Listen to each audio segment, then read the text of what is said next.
Ladies and gentlemen, we have about 30 minutes for this last discussion. And I will first give time to the speakers to elaborate a little bit on their own presentation. Perhaps they want to add something, or perhaps they forgot something or got a new idea. And then we have 2 discussion questions. It's about the influence on the process of legislation. And the second question will be regarding the differences between B2B and B2C, the B2C and B2B market. So, of course, I will hand the microphone that's on your face, but to you, Christine Lowe, you have about 2 minutes to come back to your presentation. If you forgot something, or perhaps you want to add something. Yes, well, actually, I'm interested to see today, for example, for those of us sitting up here, and I think there are people sitting down there, that could be part of a new global conversation of how we actually start that dialogue that we've all been talking about. And I suspect they're going to have to be different types of dialogue, because some are highly technical. You know, how do you improve energy efficiency of cranes and ships? So that's one type of discussion. And I think another type of discussion is how do we help port authorities to understand the magnitude of the environment and the health problem, because very often you need the political drive in a city to be able to change laws. And then you need to be able to work with, I mean, for us in Asia, we're looking at Europe, we're looking at California, and we're asking, well, what are they doing? And how do we get ports to also have that conversation at the business end to try to drive that this is the way of the future? I mean, many of us sitting in the developing world, it's hard for us to just master every single bit. And very often we're focusing on the more technical side, you know, without necessarily looking at how other ports have achieved the political success of changing laws, increasing standards, and talk about where the world's going. So I'd like to see how we can be much better connected to have those conversations. Okay, thank you. Alexander? That's a very good introducing, because I think our role as NGO should be that we are the voice in the society which makes visible that action is needed. We can't decide what kind of action. That's a question for the experts in harbours and shipping industry. But it's also a question of power. Even in Hamburg, we are the largest NGO. Oh, we are very proud of that. But I'm here voluntary. I get no single dollar for this. We have one very good expert who made this campaign for us, which has a certain impact, but the voice of the NGO part is a very small voice in the public concert. All these billions of dollars and euros which are earned in that industry are against some 100,000 euro in our headquarters here. So it's also a question of balance. For me, so I have to repeat, it's a very good situation that our administration is open enough to give us the chance to bring these arguments in this discussion. We are only the people who bring the news. It's not us who make this danger. We only inform about it.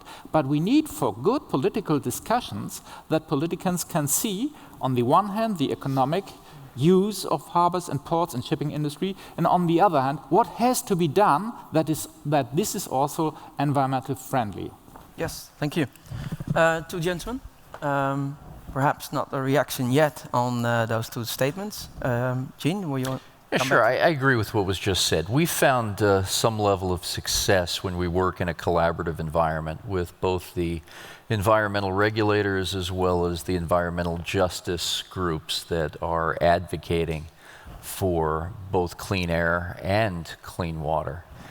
So setting mutually agreed upon standards of attainment have worked quite well. The aspect of legislation and making sure that everyone's on a level playing field is also quite intriguing.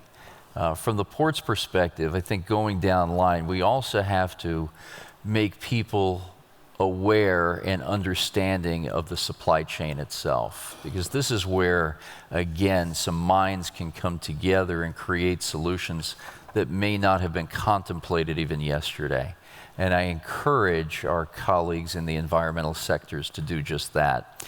And to date, that's been a bit of a challenge. So I think there's some good work we can do there as a facilitator of bringing the stakeholders together.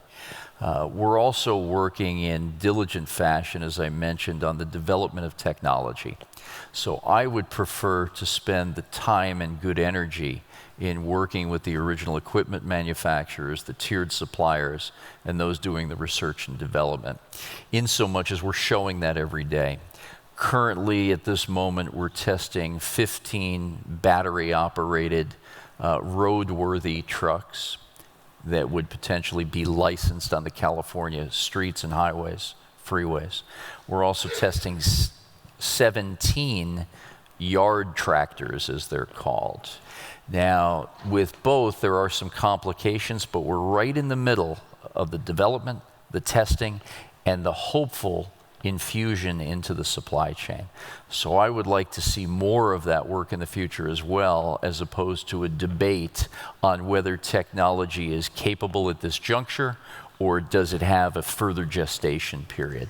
And that will determine the real facts around the cases and give us greater visibility for implementation. Can I just make an observation here? Jean, if I'm right, I'm hearing from you that you prefer to talk to certain people. And I'm hearing from you that you're not getting, it's hard to get funding for NGOs. And you have to come to these things by paying your own way. So I'm not quite sure whether people like yourselves are talking to each other. But I just want to say that in Hong Kong, we were able to get the government to put out $1.5 billion US to fund approximately a 5-year program to replace all the diesel commercial vehicles in Hong Kong. And there's a great group of them that actually works in the port.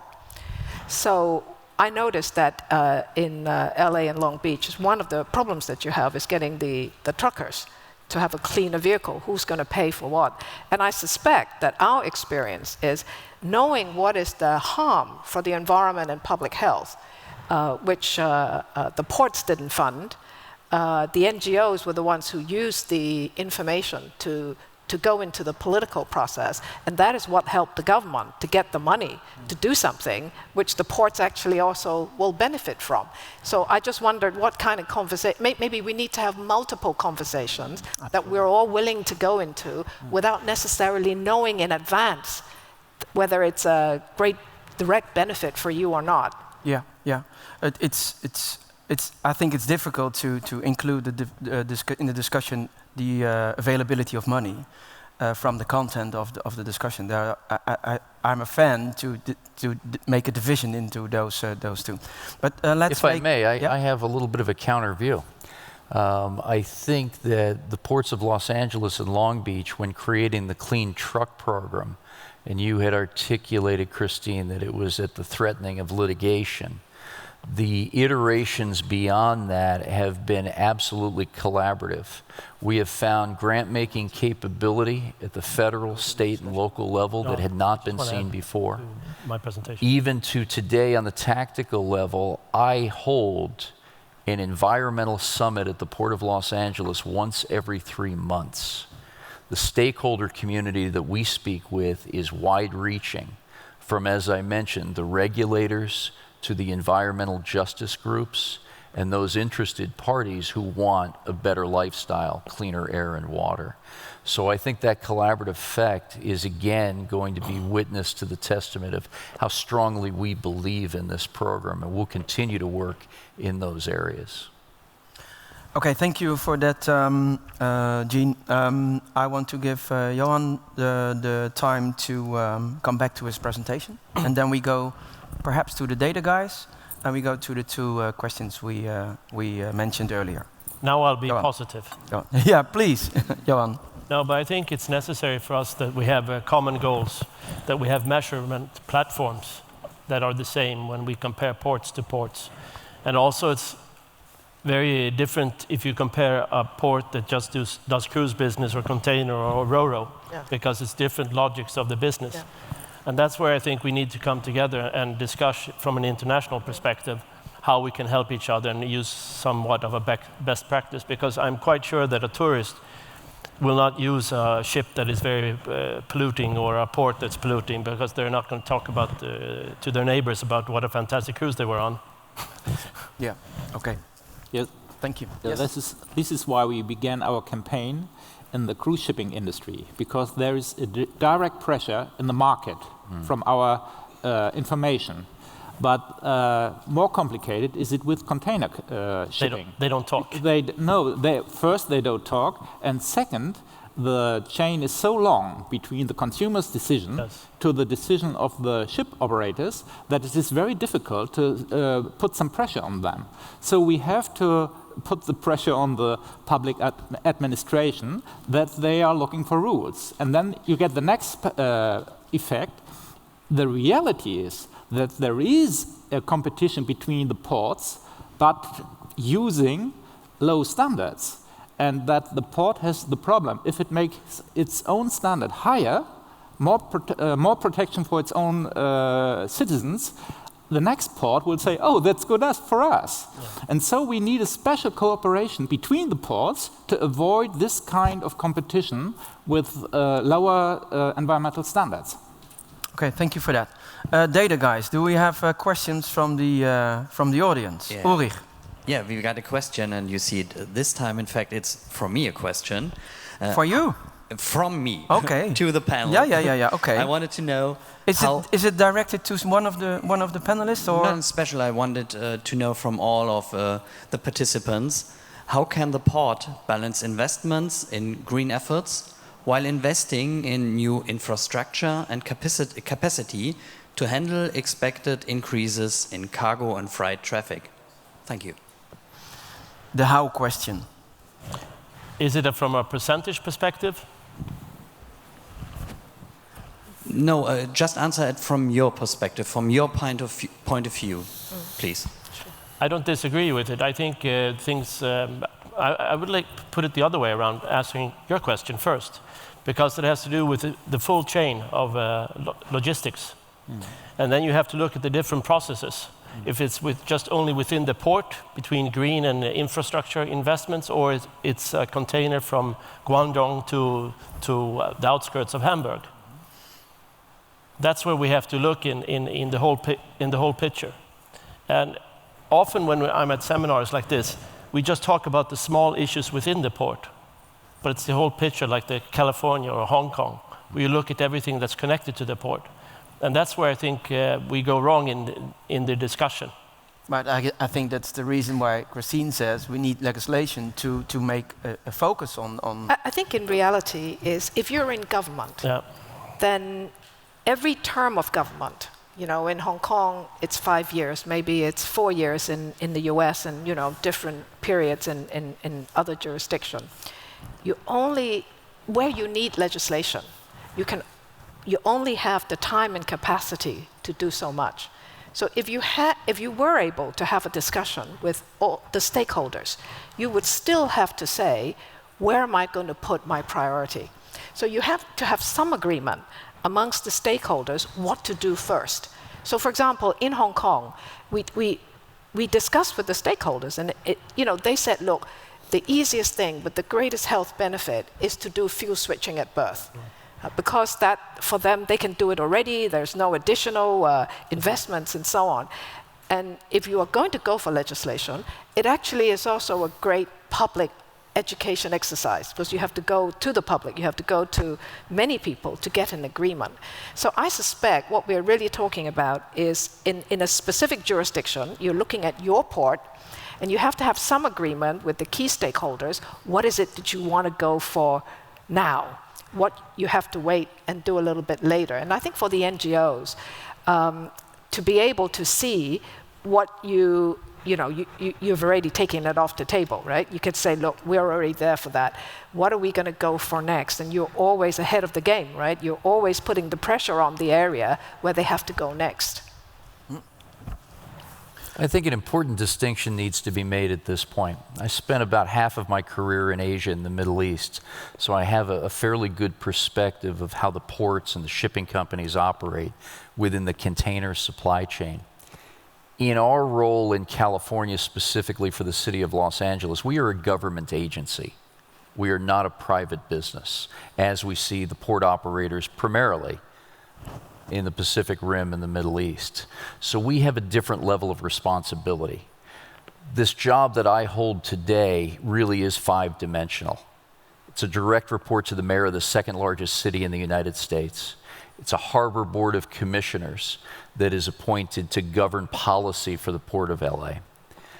The stakeholders within the supply chain, including our terminal customers, the environmental groups, both justice and regulatory, and our community. It was mentioned earlier that we're not too close to the neighborhoods.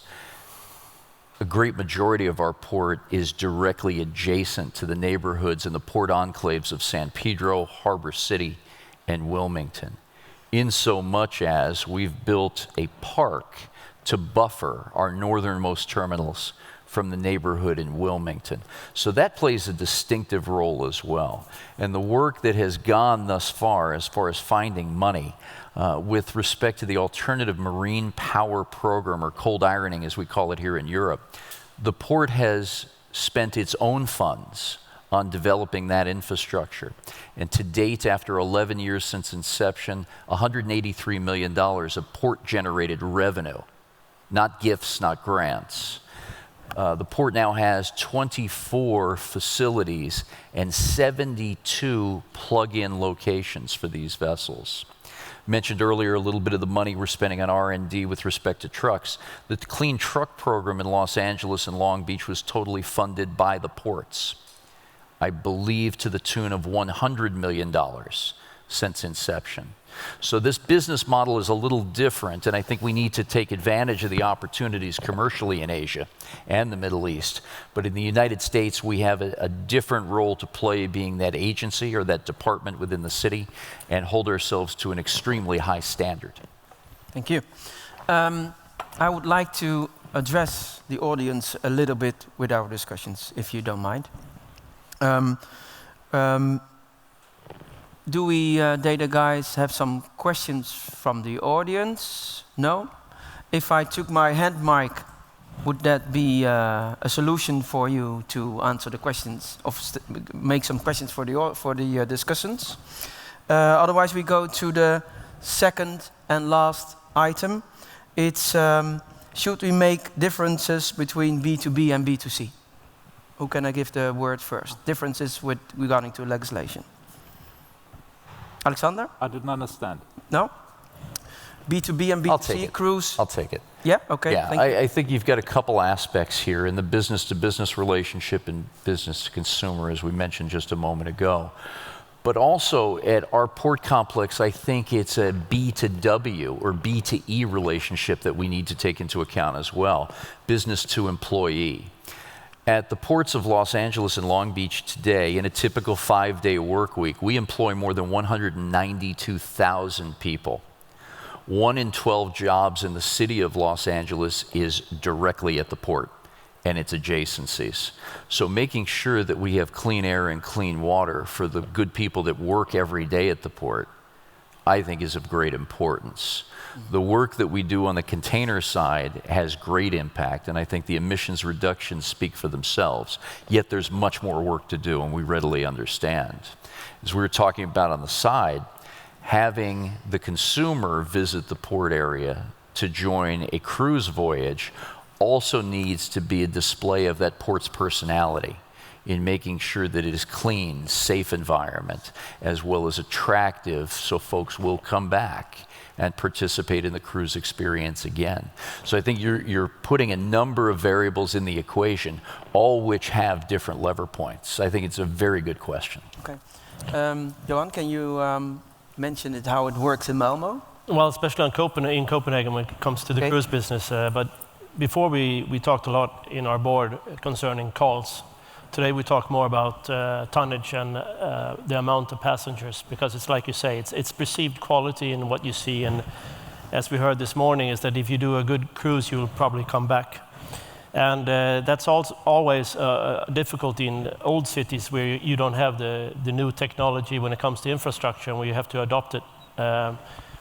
And that, I think that is one of the biggest questions we have to become a better cruise destination, is to take care of the passengers, both because it's not only rich people that cruise, you have mid-income as well, and they're not going to have a limousine standing outside. They want to go on a normal bus. And how do you take care of all these passengers in different modes, depending on what sort of cruise they're coming on?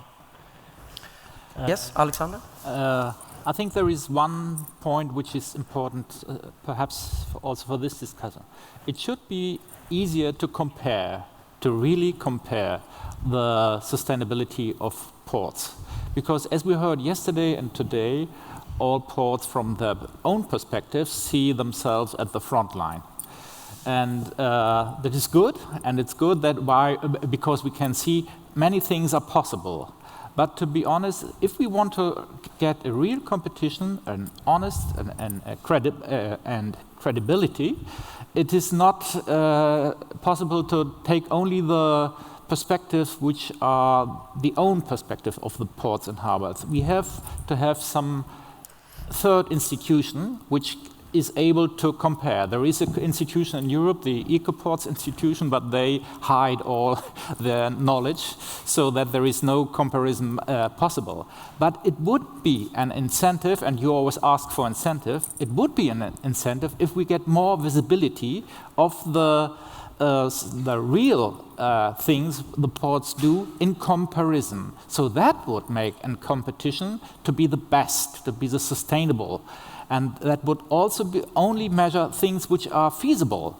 It would not be only the hypothetical vision. It would measure things that are really done. And we should have such kind of transparency and comparison between the ports so that we can really say, for example, a port in Hamburg in a rich region, the region of Hamburg is one of the richest regions in Europe, has to do more, and it is in the middle of the city, has to do more as, for example, Athens or something, another region which has other problems today.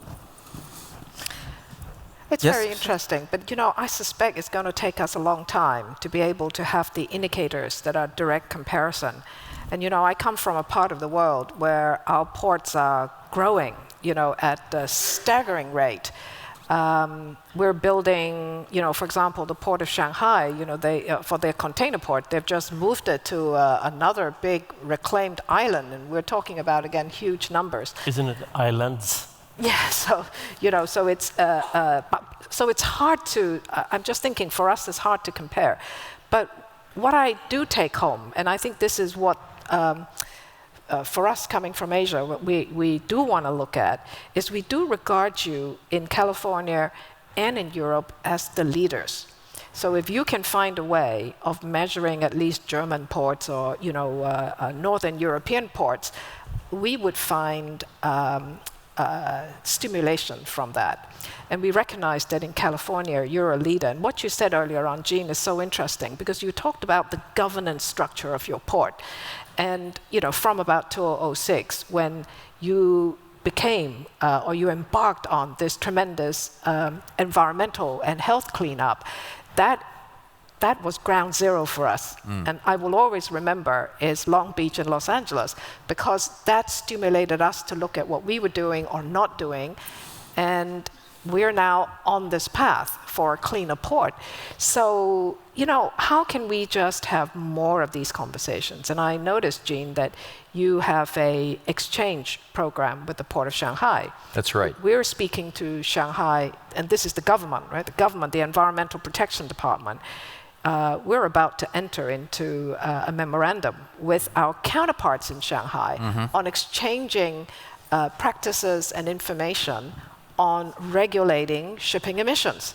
So if there was some effective way for us to continue to share that experience from around the world, that would be very, very useful for us. Yeah, and I think we can help in that area. We do have an MOU with the Port of Shanghai, and we've worked with them from the Waigaoqiao Chao area to the migration out to Yangshan Deep Sea Port.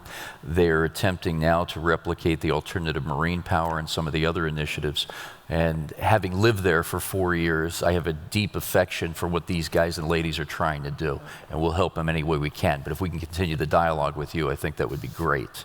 And Alexander, if you can come up with a central depository for information, our mayor has led an open data initiative to which we have both commercial safety security as well as environmental KPIs that we publish monthly. I'd be happy to participate in that just to get it off the ground and see if we could add some comparative reality to what you want to look at. We'd be happy to participate. Thank you for that. Is this good vibes or not? Ladies and gentlemen, we are going to finish the discussion. I'm going to ask the panelists for their takeaway if we are in Bali in 2 years. And we sit here together with the 4 of us. Perhaps I'm there too, with the 4 of us. How would it look like? How would the discussion continue from here? Gene? Well, I hope that the projects that we have on the board right now with respect to technology, as well as development of efficiencies on the supply chain side, can be reported back to our new friends here, as well as our delegate members of IAPH, and we continue to report progress and even more closely woven relationships so we can get to answers that need to be put into motion. Thank you. Alexander? Bali, 2017? If we reach that in 2 years, every port management knows their own environmental performance, but serious, from indicators like they are measured in other ports. That would be a real success because that would make the management able to find the right priorities where they should begin with their work. Thank you. Christine? What I'd like to see in 2 years, if I have the magic wand, Magic is... wand. What is Chinese for magic wand? Last time. It's too complicated. Okay. But anyway, it's, I'd like to see the Chinese government to have declared as a matter of national policy to control emissions in specific areas of Chinese waters, so that there could be much bigger, beyond just fuel switching, but to have a much bigger effort that we will embark on over the next 5 years. Thank you. Johan, you started this stream. You're the last speaker of today. Please. I think if we have standards in somewhat way that we can do the measurements, as we said before, I think that's very important for us. If we can do that in 2 years, that would be fantastic. But I thought you were going to ask me about the magic wand. Oh, I've been thinking about it. Then I would say world peace. World peace. Ladies and gentlemen, thank you. Thank you for your attention. Panelists.